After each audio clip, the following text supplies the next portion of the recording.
Okay, we are going to talk about the Dallas shooting, if I may. But I'm also going to mention a couple of personal things. A while ago, years ago on Facebook, I friended a guy that I went to high school with, and I hadn't heard from him in years. And I said, "How you been, man?" Blah blah blah. He said, "Yeah, I'm good. I'm living in Colombia." I said, "What are you doing in Colombia?" He said, "Well, I'm from Colombia originally. I'm living there now. I got kicked out of the country." I was like, "Okay, what happened?" He said, a friend of ours from school, I remember, they got into a fight and he stabbed him. But when the police went to his house, they found enough guns to call in the feds. Oh boy. And he ended up doing a couple of years in two districts, state prison, federal prison. And even though he was a legal immigrant in the country, his felony conviction meant he had to leave. They threw him out of the country. And I was like, okay, fine. Now I've had friends that, that's how when you grow up in a big city. Some of your friends on one side, some of your friends on the other side. And okay. And I've had friends. I had a friend of mine who did 9.5 years in federal prison for narcotics possession. Okay, he doesn't blame the cops. Okay, I have a lot of friends that have done time in jail or prison or felons, whatever. And they most of them pretty much don't blame the cops. They admit what they did was wrong. Okay. And if you're breaking the law, you can't really blame the cop for arresting you or the judge for sentencing you. So he's talking about some shit on Facebook after the shooting or after a couple days later, whatever the hell, about Alton Sterling. And I'm like, dude, what the fuck, man? He was wrong. He's a felon. He's got a gun on him. The cops are telling him to stop. Like, the cops should shot him in the arm. I'm like, the cops don't shoot you in the arm. They shoot you in the fucking chest. That's how they're trained. Well, the cops are fucking pussies. I'm like, what the fuck, man? And then he says, someone should kill you. I'm like, what? He's like, you got guns? I see it, but I ain't a criminal. He's like, this guy wasn't a criminal? I'm like, yeah, man, he got fucking statutory rape and drugs, and see, he was a fucking criminal, man. Nah, someone should fucking shoot you. And I'm like, dude, they just killed fucking 4 cops, one hadn't died yet. He's like, that's the way it's gotta be. I'm like, what the fuck? And he ended up unfriending me. I mean, it's pretty scary when you're a guy you've known for over 20 years sides with cop killers and sides with terrorists. This guy was a terrorist. Now, I was watching Fox News, and it was about 9:30, and I was doing laundry back and forth, watching Megyn Kelly. And at about 9:30, they're showing protesting in Dallas, protesting in New York City, and for the most part, whether you agree with them or not, they were peaceful. Okay? And then all of a sudden you see a big street in Dallas and a lot of guys are running. And I'm like, what the fuck are you running from? Did someone have a firecracker? Did someone yell gun? What the fuck's going on here? So, camera woman and the male reporter down the ground ran a couple blocks this way, ran that way, over that way, over that way, over that way. Parking lot, there's a guy laying on his stomach and a couple guys hiding behind the car. They were taking cover. Around this way, go down that way, put the camera down and go zoom. And there was a couple of cops. One guy was laying on his back. His partner was holding his neck steady. One guy who was later identified as Officer Thomas from DART, the transit cop, he was laying like this, face down like that. He wasn't moving. I know it wasn't the other guy, because the other bald guy, Ayers, he was 300 pounds. This guy was a little bit smaller than 300 pounds. He was bald, so it had to be Officer Thompson. And I'm like, that ain't good. And I'm thinking maybe some guy just had a fucking, $5 .38 special, old and rusty, put a couple rounds in it instead of final shots into a couple cops. But that was nowhere near what the truth was. We're seeing 50, 60 cop cars go this way. We're hearing this, we're hearing that, we're hearing more shots, we're hearing guys saying someone got a rifle, guys saying there's 10 of them, guys saying there's a bomb. I mean, it was every friggin' pandemonium. Now, ironically enough, people came to protest the police. And there are some protests that are legitimate. For example, the police pull over black people more often than white people. And some of those black people are criminals, but some of those black people are doctors, lawyers, corporate executives, stockbrokers. Okay? And maybe that is a discussion we should have. Okay? Cops shoot twice as many white people as black people, and that's if you include and calculate population differences between blacks and whites. So apparently cops are hunting white people for sport. But, you know, for the most part, most of the protests were peaceful. Even though some in New York City were doing the hands up, don't shoot bullshit. Most of the protests were peaceful. But you have to understand the irony of you came there to protest the cops, and the cops came there to protect you. And when the shots rang out, you went in one direction, the cops went in the other direction. So that bit of irony has to be pointed out immediately. And then there was a cop car came racing down. They picked up a couple of victims, put them in the car, and blew them out. Now, typically, when you have a victim with a head, neck, or back injury, you're not supposed to touch that person. And that's what they tell us in training. You're supposed to wait for the paramedics or the police to come and do, and the paramedics or fire department to come and do the brace, the board, all that other immobilizing bullshit. But paramedics are under no obligation to come into a danger zone. A paramedic will literally, and I took a first aid class when I was in community college, a paramedic will literally drive to the scene and wait for the police to come in, the police to guarantee safety, and escort the paramedics in under guard. So if you got a guy on a rooftop with a rifle shooting bullets off, paramedic ain't coming. So they had to pick the guy up, throw him in the back of the car, and drive him out. Now obviously, you know, you're fucking yanking people around, they might get hurt more. But consider that the paramedics will not be there for another 3 or 4 hours at least, because they got to clear the scene. Okay, so rather than leave the body in the street and wait 4 hours to get the paramedics in, take the victim out now. Some of the victims were saved, some of the victims were not saved. But if you have an incident where someone's in a car, they got a neck injury and the car's on fire, you got to get them out. Someone's hurt, they're laying down, but the building is going to collapse, you got to get them out.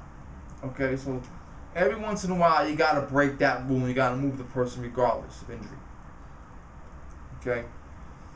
And then we're hearing there's 10 shooters, there's 5 shooters, there's 19 shooters. There was a gentleman, black guy, he seemed pretty calm, pretty decent guy. He wasn't one of those fucking fanatics that's going around here that don't shoot. He's talking about his brother. He said, my brother had his rifle with him, and I told my brother to put his rifle away or give it to a cop because I didn't want him to get in trouble for it. Later that night, one guy was arrested wearing camouflage, staying next to a woman. After that, the police said there was a guy cornered trying to get him under control. He was a shooter. Then the police said there's this guy, he's a suspect, he escaped. And there's a picture of a black man carrying a rifle. And I myself went on Facebook and sent it out, went on Twitter and sent it out, because the police said this guy's a suspect, we gotta get him in custody. The guy with the white t-shirt, I had gone to bed like 1 o'clock in the morning over our time. He was still down there, and the next morning I saw a taped interview of him. He grabbed the reporter and grabbed the cop and said, that's my brother, he's innocent. And the brother came in and settled some things out. And I went on Twitter and Facebook and I retweeted his image and said, false alarm, this man is innocent, I apologize. Okay. This is not CNN. Okay, we apologize here. So, I did that. Now, the shooter was ultimately cornered. The police gave him 50 chances to surrender. He refused every single one of them. The police put C4 plastic explosives on a defusing robot, and they sent the defusing robot in to kill the fucking guy. And as sad as this entire episode is, I gotta laugh at that because that was a good fucking idea. That was a good idea. You gotta admit, that was a good idea. Now, the shooter, whose name I don't feel like mentioning, was an Army veteran. And some guys said he was a good soldier, some guys said he was a bad soldier, but he was a fucking insult to the Army, I will tell you that right now. okay? Because my cousin is still an Army National Guard major, on track to be a colonel. His career goal is to retire as a colonel at least, and my cousin does not consider people like this to be soldiers. This guy was a black supremacist. He was a sympathizer of Black Panther activity, Black Lives Matter activity. His intention was to kill as many white cops as possible. This was a domestic black supremacist terrorist attack. They originally said he had an AR-15. What the fuck else is new? Then they said he had an SKS rifle. Then they said he had a Saiga rifle, or Saga. Now, Saga or Saiga, I don't know how you pronounce it, is a Russian importer of the AK type rifle. And 90% of their products are sporting guns. They make AK shotguns with 2 or 3 round magazines. They make AK rifles of 5.56, of 308, of 7.62 by 39 with 2 or 3 round magazines, and they say these are for hunting only. The AK receiver, semi-automatic, no furniture, so you can buy it in mostly every state. Okay, and they predated Safe Act, they predated a lot of this shit, okay? The AK, they had the AK Sporter before they had the AR non-pistol grip model. They had the AK Sporter before they had the AR PAR type rifle, okay? And they do have a couple of rifles that are good for defense. You can get a standard magazine for it. Sorry, my mouth's a little dry. They get a standard capacity magazine for it. You can put it in action as a defensive rifle, and that's what this individual did. He bought the rifle that was most suited for defense, and he turned it into an offensive weapon. And most AKs are not accurate, but apparently his was. He also had a Glock 19, and this is what's wrong with this country. And I'm going to put a link to a video I saw this morning of a white person being shot by police because he refuses to get down, refuses to put his hands behind his back, refuses to drop what's in his hand, and keeps going for his pockets while he's on the ground. Okay? But because this individual was white, no one cares. If he was black, everyone would care. Airplane flying overhead. Now, there was a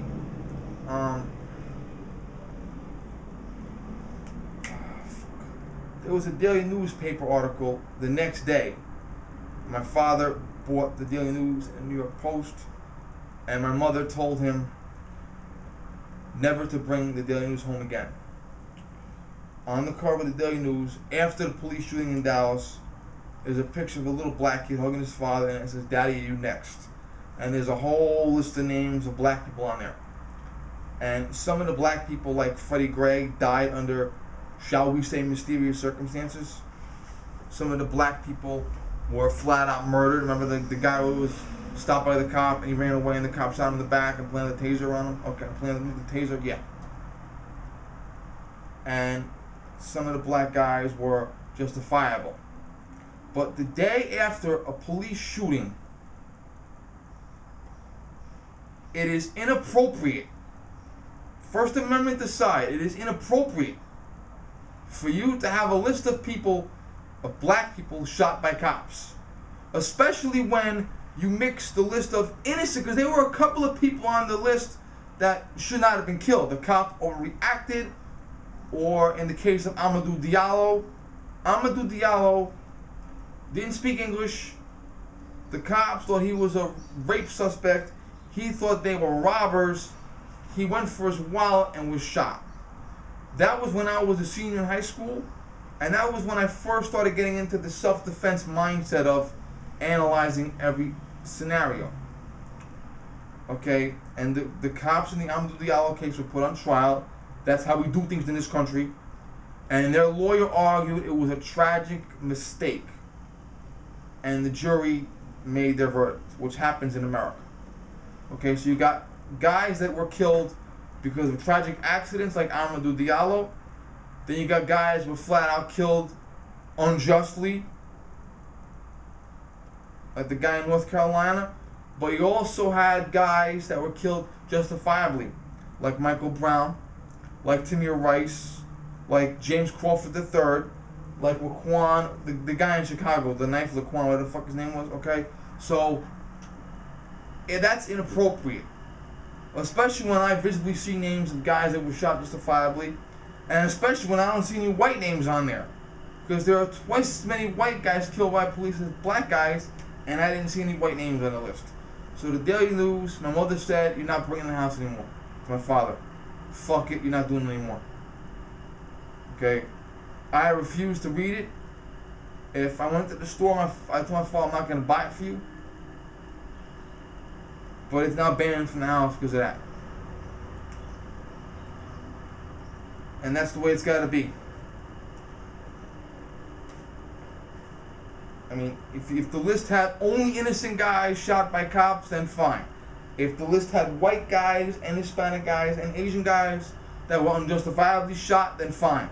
But don't give me a list of all black guys, especially when half of them were justified, mixed with accidents, mixed with unjustified. Okay, no. So that's that. Now, I'm going to tell you this about mass shootings. We've done this before, a couple of things here. Unless you are a police officer wearing your uniform, do not run forward and pull out your gun. Because if a police officer gets a call, there is a mass casualty shooting, especially when cops are the target, if they see you running around with civilian clothes and a gun drawn, they're going to suspect you. Now maybe if you walk up to the cop and show him your shield and say, I'm a cop, I'm off duty, I'm on my day off, I'm from this department, can I have a rifle and a vest? I want to help you out. Okay, they give you a rifle, give you a vest, put your shield in plain sight with your vest and your rifle and stand next to a uniformed officer. Maybe that's a good thing to do. If you're in your apartment building, like there were some guys videotaping their apartment building, and they videotaped the suspect shooting a cop, chasing around a concrete pillar, very disturbing. If you have a rifle and you feel that you need to shoot the suspect from your balcony or from your window, I strongly advise you to make absolute certain the guy you're shooting at is the fucking suspect, not a cop. And if you don't know 100%, I advise you to hold your fire.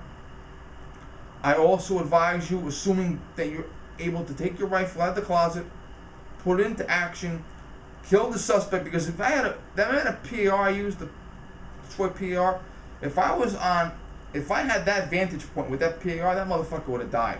The suspect chasing the cop around the pillar, shooting in the back, I would have killed that fucking suspect. Okay, with the PAR with iron sights, at that range, he would have went down. But you have to be absolutely certain that it is the suspect and not an innocent person you're shooting. Okay? The minute you make your shot and kill the suspect, you have to drop the rifle, step back into your house, call 911 and tell 911, I am an armed citizen. This is my address.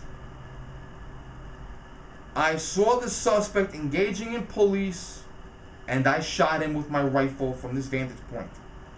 Send an officer to my house. I will talk peacefully. And they'll send more than one cop to your house. Okay, and they'll ask you a million questions, and they may thank you. But like I said, if you can't be sure, don't take the shot.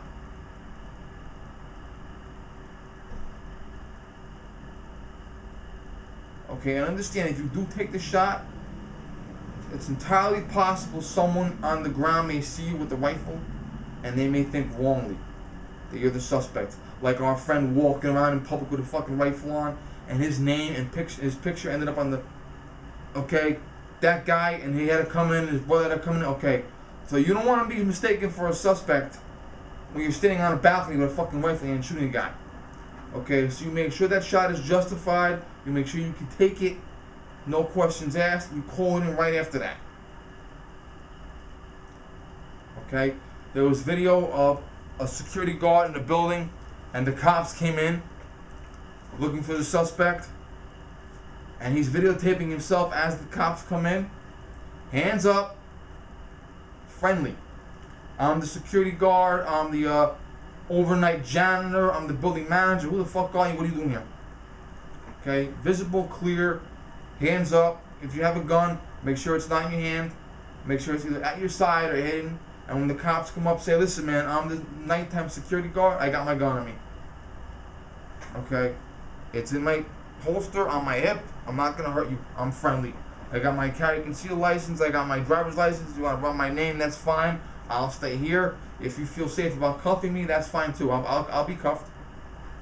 I'll have no problem if a cop comes into a building and sees me with a gun and says, listen, I don't know you personally. I'm Jackie's son. That's what I say to every cop in town. Okay, you say you're Jackie's son until I figure that out, put handcuffs on. Okay, fine. Here you go. Another thing I will tell you is don't lay down on your stomach. There was a gentleman laying down on his stomach behind the car when the cameraman was running around the corner. Why? If I'm laying down on my stomach, it's going to be that much harder for me to push myself up and run. Also, who's going to step on me? Okay? If I'm laying down on my stomach during a mass shooting, who's going to run across me? A 10-year-old Girl Scout running away? Or, a 300-pound guy running away? Who's going to step on me? I would say get as low as possible, get behind the car, if possible get behind the engine block, stay on your feet, but crotch low like this. That way you can spring up and run. And unless you're a uniformed officer, you should be running away for the simple fact you don't want to get mistaken for the suspect, especially if you got a gun on you. And if you're in a mass shooting and the cop says, listen, the suspect looks identical to you, I have to detain you for no more than 20 minutes, I just gotta get your story straight. Fucking cooperate.